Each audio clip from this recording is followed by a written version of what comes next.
There's a guy right now, maybe it's you, sitting in his living room at 10 p.m. on a Tuesday. The TV is on, the house is quiet.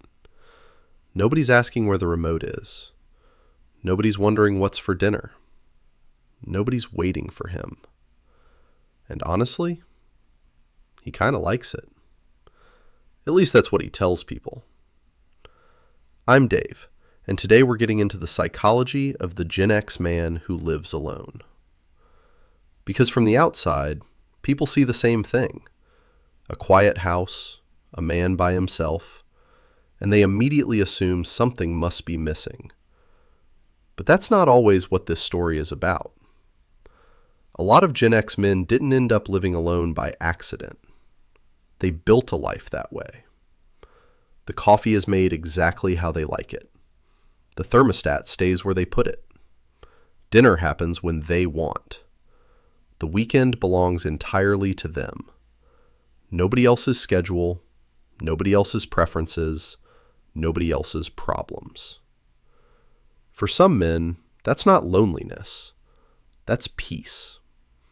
And if you've spent years raising kids, working long hours, surviving difficult relationships, or constantly taking care of other people, peace becomes valuable. Maybe more valuable than most people understand.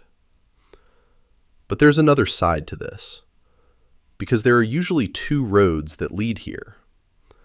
The first is the man who never married, not because something was wrong, not because he couldn't. Life just kept moving. One relationship became another. Years passed. Work happened. Responsibilities happened. And eventually he looked around and realized he'd built a life designed for one person. Then there's the second road, the man who was married and now isn't. A lot of men don't realize how much of their social life was connected through their partner until she's gone. The dinners stop. The invitations stop. The phone gets quieter. And suddenly the house feels much bigger than it used to. Not because the walls changed, because the connections did. That's where things become complicated. Because the Gen X man living alone usually isn't antisocial. In fact, most of them value friendship deeply. They still care about the guys they grew up with, the friend from high school, the military buddy, the guy from the old job. The problem isn't caring. The problem is maintenance. Women often call just to check in. Men usually wait for a reason. And sometimes that reason never arrives. A few months become a year becomes 3. The friendship still exists, but nobody's actually talking. That's one of the strangest parts of getting older. The people who matter most can slowly drift into the background without either person intending it. And Gen X men are especially vulnerable to this, because they were raised to handle things themselves. You figured it out. You dealt with it. You didn't ask for help. You didn't talk about every feeling. You kept moving. That mindset creates incredibly capable men. Men who can solve problems. Men who can survive difficult situations. Men who can spend years alone without falling apart. But sometimes the same strength creates a blind spot.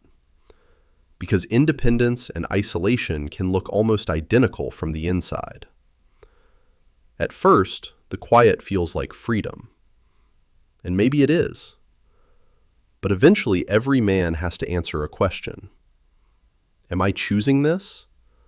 Or have I simply gotten used to it? That's not the same thing.